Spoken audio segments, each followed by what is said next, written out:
pošto će vas sutra u medijima biti jedva oko 700, dajte malo urlajte za gledalce Instagrama. Ajmo! Dakle, ajmo lažna elita, ajmo lažna elito! Idemo! Ajmo Mrco Mudi, ajmo Lezi Leboviću. Evo ga i pobednik, tako je.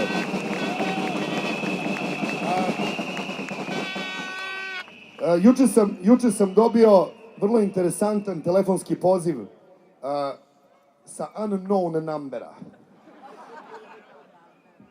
Ljubazan čovek, vrlo ljubaznim glasom, predstavi se ovako kao prijatelj sa vrlo dobronameran, onako krajnje baš. I kaže mi, nema on veze, on se čovjek bavi nečim drugim, ne reče čime, ali ima neke ljude, prijatelje u službi, koji su mu rekli da bi bilo dobro da ja malo smanjim gas.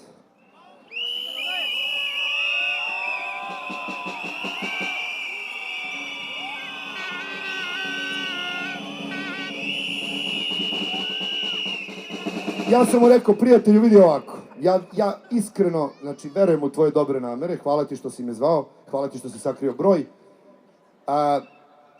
Imam 44 godine i izvini, malo me zabole kurac više da se plašim. Nemam ja više prava na to. Dakle, nisam mu citirao Hamleta, ali ću ga reći vama.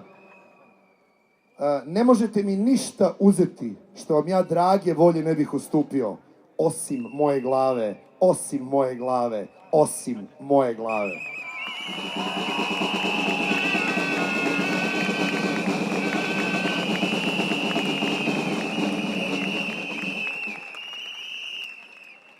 Mi imamo nezavršen posao.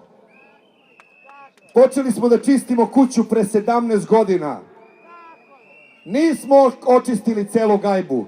Đubre se gomila i množi i preti da nas podavi. Sad je vreme da završimo taj posao. Ja vam garantujem, nemojte se zanositi, najvjerovatnije nećemo pobediti na ovim izborima, ali to je krajnje nebitna stvar. Ne, apsolutno. Ono što je najbitnije je da mi sada u ovom trenutku stvaramo zdravo jezgro. Dakle, zdravo jezgro koje nisu trange, frange političari koji prodaju dupe za koalicijonu fotelju. I zato hvala Saši Jankoviću što je odbio i Čanka i Čedu. Ja vam govorim jednu stvar u koju sam prokleto siguran. Nema nam ni koraka dalje dok svi oni koji su zadnjih 25 godina na političkoj takozvanoj sceni u opticaju da se bave politikom.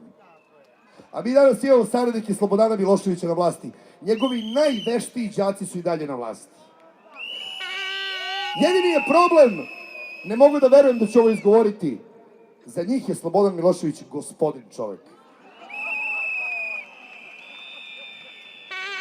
Srbijo, bez straha, osmeh na lice, istina je sa nama, Bog je sa nama, Bog je u nama.